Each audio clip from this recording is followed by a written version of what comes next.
వ్యాప్తంగా సాఫ్ట్వేర్ రంగంలో సంక్షోభం నెలకొంది. త్వరలో 3 బడా కంపెనీలు భారీగా లేఆఫ్లు ప్రకటిస్తాయని బ్లూంబర్గ్ నివేదిక ప్రకటించింది. ప్రపంచవ్యాప్తంగా మెటా కంపెనీల్లో ఉన్న ఉద్యోగుల్లో 10% మంది ఉద్యోగుల్ని తగ్గించుకునేలా కంపెనీ ప్రణాళికలు వేసింది.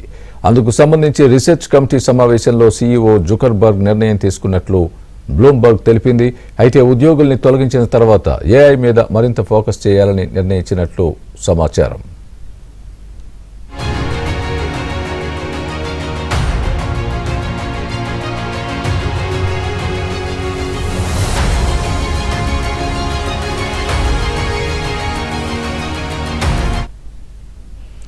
ఇక ఈ వారంలోనే 1000 మంది ఉద్యోగుల్ని తొలగించాలని ప్రముఖ బ్యాంకింగ్ రంగ సంస్థ సిటీ గ్రూప్ నిర్ణయించింది. 2026 ముగిసే నాటికి మొత్తం 20,000 ఉద్యోగుల్ని తొలగించనున్నట్లు సమాచారం. కంపెనీలో ఖర్చులు తగ్గించుకునేందుకు ఉద్యోగుల్లో భారీ కోత పెడుతున్నట్లు సిటీ గ్రూప్ సీఈఓ క్లారిటీ ఇచ్చారు. ఇదిలా ఉంటే బ్లాక్ రాక్ కంపెనీ సైతం కంపెనీ ఉద్యోగుల్లో 1% మంది ఉద్యోగుల్ని తొలగించనుంది.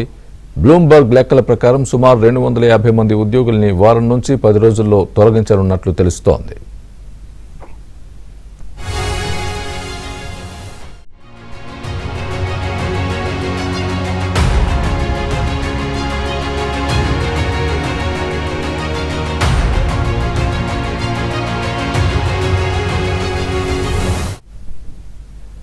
మూడు పెద్ద కంపెనీలు లేఆఫ్లు ప్రకటిస్తూ ఉండడంతో సాఫ్ట్వేర్ ఉద్యోగుల్లో కలవరం మొదలైంది. Meta, city group, BlackRock కంపెనీలపై ఆధారపడి పనిచేస్తున్న కంపెనీల్లో గుబులు మొదలయ్యింది. అయితే ఈ ప్రభావం ప్రపంచవ్యాప్తంగా ఎంతమంది ఉద్యోగులపై పడుతుందనే దానిపై అంచనా వేయలేకపోతున్నామని బ్లూంబర్గ్ స్పష్టం చేసింది.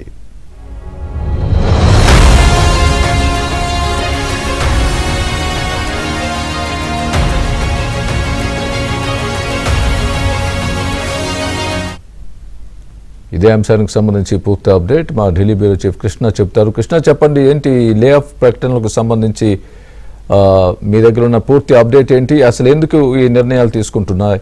వాళ్ళకు వచ్చిన ఆ సమస్యలు ఏంటి? ఏదైతే పెద్ద పెద్ద కంపెనీలు Meta, BlackRock, Citigroup ఇవన్నీ కూడా ఇలాంటి నిర్ణయం తీసుకోవడం వెనుక ఏఐ ఉందా, ఇంకేమైనా కారణాలు ఉన్నాయా? స్వామి, 2026 కొత్త సంవత్సరం ప్రారంభమై ఇంకా ఒక నెల కూడా ముగిక ముందే ప్రపంచ కార్పొరేట్ రంగంలో ఉద్యోగాల కోతలు అయితే మొదలయ్యాయి. గత సంవత్సరం కూడా మనం చూసాం, 2025 కూడా అంతా లే ఆఫ్ వార్తలతోనే పూర్తిగా గడిచింది. అదే పరిస్థితి ఇప్పుడు 2026లో కూడా కొనసాగే అవకాశాలు ఎక్కువగా ఉన్నాయి. ఇటీవల ఇందాక మీరు చెప్పినట్లుగా ప్రపంచంలో పేరున్నటువంటి 3 పెద్ద సంస్థలు Meta, city group, BlackRock, ఈ 3 సంస్థలు కూడా వేలాది మంది ఉద్యోగులను తగ్గించేస్తున్నాయి. దీనివల్ల ప్రపంచ ఉద్యోగ మార్కెట్ పైన ఆందోళన అయితే పెరుగుతుంది. ఫేస్బుక్, ఇన్స్టాగ్రామ్లకి మాతృ సంస్థ అయినటువంటి మెటా ఇప్పుడు తన దృష్టిని పూర్తిగా ఆర్టిఫిషియల్ ఇంటెలిజెన్స్ మీద మళ్లించింది. మెటా సీఈఓ మార్క్ జుకర్బర్గ్ తీసుకున్నటువంటి నిర్ణయం ప్రకారం ఈ రియాలిటీ ల్యాబ్స్ విభాగంలో సుమారు 10% ఉద్యోగులను తొలగించాలని నిర్ణయం తీసుకున్నారు. అయితే వర్చువల్ రియాలిటీ వంటి కొన్ని పాత ప్రాజెక్టులకు తగ్గించి ఏఐ ఆధారిత కొత్త టెక్నాలజీకి ఎక్కువ పెట్టుబడి పెట్టాలని మెటా భావిస్తుంది. అందుకే దీనివల్ల ఉద్యోగులు బలవుతున్నారని చెప్పొచ్చు. ఒక మాటలో చెప్పాలంటే కొత్త టెక్నాలజీ కోసం పాత ఉద్యోగుల్ని బలిస్తున్నారు. ఇప్పుడు అదే పరిస్థితి కొనసాగుతుంది. ఇక సిటీ గ్రూప్ లో ప్రపంచ బ్యాంకింగ్ దిగ్గజమైనటువంటి సిటీ గ్రూప్ కూడా ఈ వారంలో సుమారు 1000 మందిని కూడా ఉద్యోగాల నుంచి తొలగిస్తుంది. సీఈఓ జాన్ ఫ్రేసర్ ఖర్చులు తగ్గించాలన్న లక్ష్యంతో ఈ నిర్ణయం తీసుకున్నట్లుగా చెప్తున్నారు. అయితే టెక్నాలజీ వల్ల పనులు ఆటోమేటిక్ అవుతున్నాయి. అంతర్జాతీయంగా రీటైల్ బ్యాంకింగ్ కూడా తగ్గించారు. తక్కువ ఉద్యోగులు ఎక్కువ లాభాలు అనే మోడల్ కంతా కూడా మారుతున్నారు. 2026 చివరి నాటికి మొత్తం 20,000 ఉద్యోగాలు తగ్గించాలని సిటీ గ్రూప్ బ్యాంక్ లక్ష్యంగా పెట్టుకుంది. ఇక బ్లాక్ రాక్ లో కూడా ఇదే పరిస్థితి కొనసాగుతుంది. ప్రపంచంలో అతిపెద్ద ఇన్వెస్ట్మెంట్ సంస్థ అయినటువంటి బ్లాక్ రాక్ కూడా తాజాగా ఈ ఉద్యోగాల కోతను ప్రకటించింది. సుమారు 250 మంది ఉద్యోగాలను తీసేస్తున్నట్టుగా కూడా చెప్పడం జరిగింది. అయితే ఇన్వెస్ట్మెంట్ మార్కెట్ లో అనిశ్చితి, లాభాలపైన ఒత్తిడి, గ్లోబల్ ఆర్థిక పరిస్థితులు ఇవన్నీ కలిపి ఈ సంస్థల్ని ఖర్చులు తగ్గించే దిశగా నడిపిస్తున్నాయని చెప్పొచ్చు. అయితే స్వామి, ఈ 3 సంస్థలు కూడా నిర్ణయాలు తీసుకోవడానికి చెప్తున్నటువంటి ప్రధానమైనటువంటి అంశాలు ఏంటంటే ప్రపంచ ఆర్థిక పరిస్థితి ఇంకా పూర్తిగా నిలకడగా లేదు. కంపెనీలన్నీ కూడా లాభాల కోసం ముందుగా ఉద్యోగుల పైన వేటు వేస్తున్నాయి.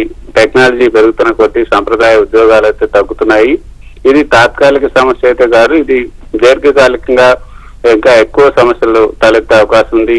రాబోయే రోజుల్లో ఎటువంటి మార్పులు వస్తాయనడానికి ఇది సంకేతంగా కూడా చూడొచ్చు. అయితే ఈ లే ఆఫ్స్ మనకి ఒక స్పష్టమైనటువంటి హెచ్చరిక అయితే చేస్తుంది. ఏంటి అంటే డిగ్రీ ఒక్కటే సరిపోదు, కొత్త నైపుణ్యాలు నేర్చుకోకపోతే ఉద్యోగ భద్రత అయితే ఉండదు. ఏఐ, డిజిటల్ స్కిల్స్, అదేవిధంగా టెక్ అవగాహన ఉన్న వారికి మాత్రమే రాబోయే రోజుల్లో ఎక్కువ అవకాశాలు ఉండే అవకాశం ఉంది. మొత్తం మీద 2026 మొదలవుతూనే ఈ ఉద్యోగాల కోత రావటం అనేది మంచి సంకేతం కాదు. కానీ ఇది మారుతున్న ప్రపంచానికి ఒక నిజమైనటువంటి ఒక సాక్షి బోధం అనే చెప్పొచ్చు. కంపెనీలు తమ లాభాలను కాపాడుకుంటున్నాయి, ఉద్యోగులు మాత్రం ఈ మార్పులకు బలి చేస్తున్నాయి. Swami, right, thanks for the update Krishna.